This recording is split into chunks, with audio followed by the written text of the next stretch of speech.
Au cœur d'une semaine où ils se croiseront à 2 reprises, Aix et Istres ont rendez-vous ce soir pour la première manche dans le cadre de la 4e journée de Lidl Star League. Deuxième au classement et devant leur public, les Aixois partent logiquement favoris de ce derby provençal, mais devront tout de même se méfier d'Istres, l'une des équipes surprises de ce début de saison. C'est Iñaki Pessina qui a été sanctionné. Ballon toujours pour les Istréens, la roucoulette, c'est magnifique, et voilà l'ouverture du score dans cette rencontre. Le premier but inscrit par Vasko Sevaljevic sur cette superbe roucoulette. Sevaljevic avec la Guillaumy, ballon perdu, et ça va donner un très bon ballon de contre pour Mathieu Hong qui trompe Mehdi Arbaoui. Et premier break dans cette rencontre, +2 pour les Aixois et nouveau ballon perdu par les Istréens. Et les vagues noires qui déferlent sur la cage de Mehdi Arbaoui.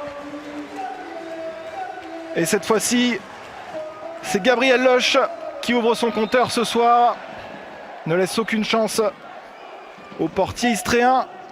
+3. On calme le jeu tranquillement.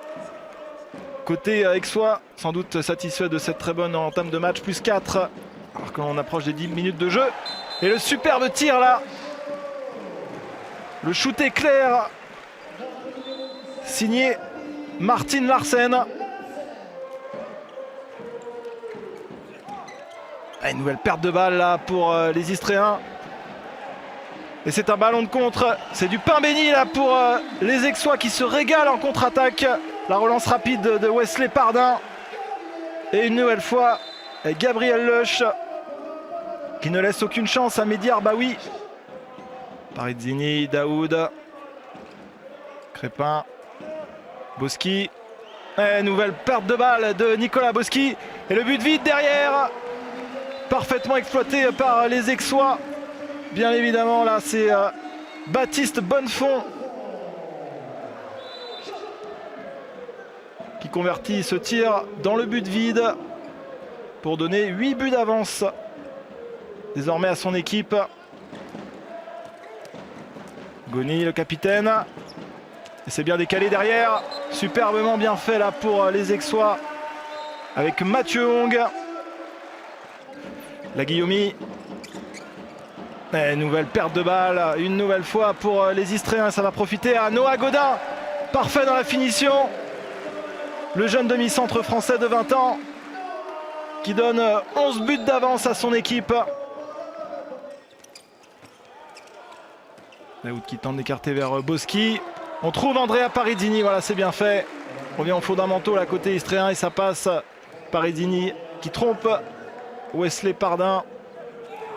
20 secondes à jouer dans cette première période et les hommes de Jérôme Fernandez qui vont rentrer au vestiaire avec une confortable avance. La dernière offensive peut-être une nouvelle fois avec Godin qui se défait du marquage. Godin, c'est superbe et qui peut placer ce tir.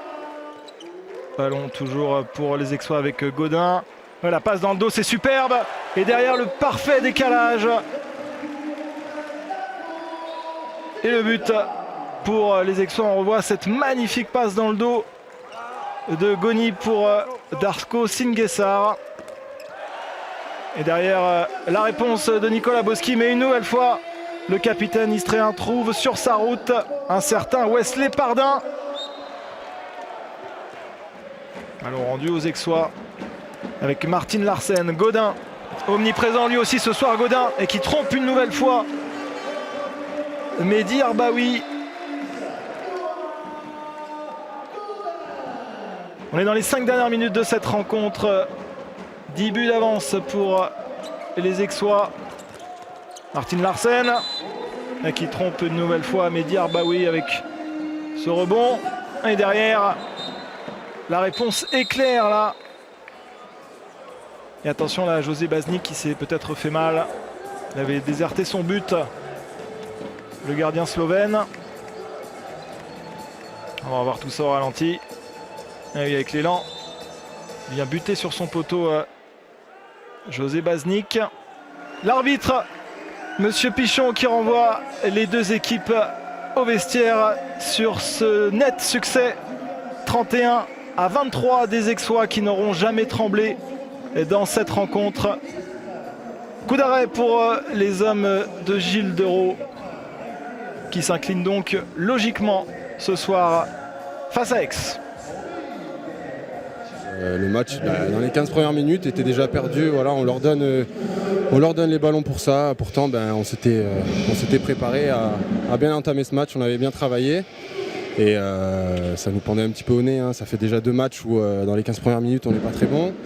Et voilà, face à une équipe en ce moment meilleure que Saint-Raph et Tremblay, ça n'a pas payé. On savait que dès le début, la défense était très important. On a essayé de courir, on a réussi à marquer des buts faciles. Et heureusement, on a fait l'écart la première mi-temps. Et la deuxième, on a essayé juste de rester sérieux, de continuer à courir quand on avait la chance. Sinon, on a calmé un peu le jeu, on a joué longtemps. Et voilà, on a contrôlé les matchs sur la deuxième mi-temps. Et voilà, heureusement, cette fois, c'était pour nous.